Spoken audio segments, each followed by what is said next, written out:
Please subscribe and don't forget to press the bell icon to get notified whenever we upload a new video. Joined by Deputy Leader of the Congress in the Rajya Sabha, Anand Sharma, somebody who has been the Union Minister for Commerce as well. Mr. Sharma, how do you remember the life and times of Atal Bihari Vajpayee? Well, we grew up in politics, watching Atalji, listening to his speeches, and it was a great joy and privilege to get to meet him in person and to know him. And there was a time when we were together in Parliament, and then he was the Prime Minister. We have lost a national leader. He cut across the political divide to reach out to everyone. He embraced the people of India, irrespective of what their faith or belief was. He was a great parliamentarian. His oratorial skills were unmatched by his contemporaries. His humor, his wit. And above all, I'll say that his humanity. He was caring, and he was very sensitive, being a poet that he was. We have many memories of Atalji. So it's one thing that today we have lost one whom the country looked up to as long as he remained in active politics, not only in as a Prime Minister, but even when he was in opposition. Remember the great friendship that he shared with Indira. Right. The country has to know the relationship that he had and the appreciation that he received from Pandit Jawaharlal Nehru. As a young parliamentarian, he wrote to the then Prime Minister Nehru to convene a special session of Parliament, and Panditji accepted. Responded and accepted. Parliament was convened where he attacked Jawaharlal Nehru and criticized him, which was taken very well. So this was the leader who grew up, but Mr. he Sharma, believed in India. Right. Mr. Sharma, I'm going to request you to just hold on for a second, because we also have the former RBI Governor, Mr. Bimal Jalan, on the phone line. And Mr. Jalan, coming to you, your thoughts on this tragic piece of news, Atal Bihari Vajpayee no more. How do you remember the life and times of Atal Bihari Vajpayee and Atal Bihari Vajpayee's Prime Minister's office? No, but I mean, from what I remember, it was just a wonderful person. Amazing. And we were going through a very difficult period at that time, as you know, the Asian crisis. And his cooperation, his guidance, his support was most essential for us to cope with it. And those were very difficult circumstances from the Indian point of view. So I'm very, very sorry that he is no more. Mr. Jalan, I request you to stay with us. We can understand that must be a difficult moment for you as well. But Mr.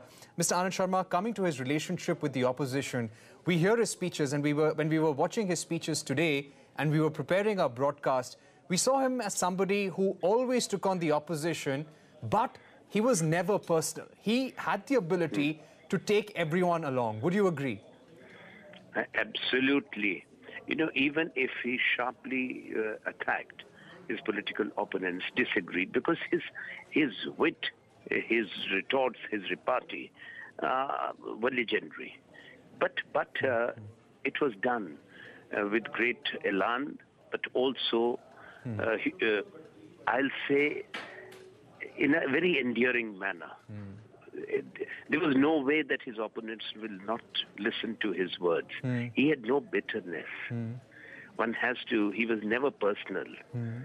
What we see in today's politics, Atalji was so much loved by his political opponents who disagreed with him. There were many things about what Atalji may have said that we disagreed. Right. But he was endearing. Mr. Sharma, I would like to ask you about his role in Kashmir, his role with Pakistan, the United States, the Pokhran nuclear tests as well. I'm sure as a former External Affairs Minister, you can throw a lot of light on that. But one quick question to Mr. Bimal Jalan as he has to leave, I'm told. Mr. Jalan, when it came to the RBI, when it came to the bureaucracy, what do you think was Vajpayee's relationship with the bureaucracy and the RBI? Oh, it was tremendous. There was no tension, no nothing. cooperative dialogue, and everybody would have, he would listen, he would say whatever narrative is said, and then decide. I mean, that was wonderful, absolutely. Of that there is no doubt from whatever little. Thank you so much, Mr. Thank you. Thank you so much, Mr. Jalan, for joining us. And Mr. Sharma, coming back to that question about Indo-Pak relations, he tried in right earnest. He made that historic bus ride to Lahore, but then after that, I think Pakistan let him down with the Kargil war. Yes, I think it was a big disappointment with him. He sincerely wanted to turn a new leaf.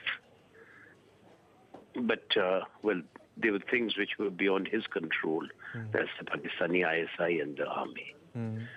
But nobody could doubt his sincerity and the initiative that was a genuine one.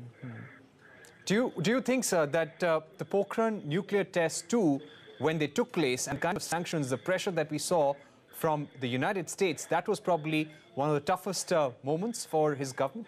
He saw many tough moments. But perhaps because Pokhran, when we talk of Pokhran 2, we have to go back to Pokhran 1. And Atalji was one of the leaders who respected Indira Gandhi's decision to make India a nuclear power.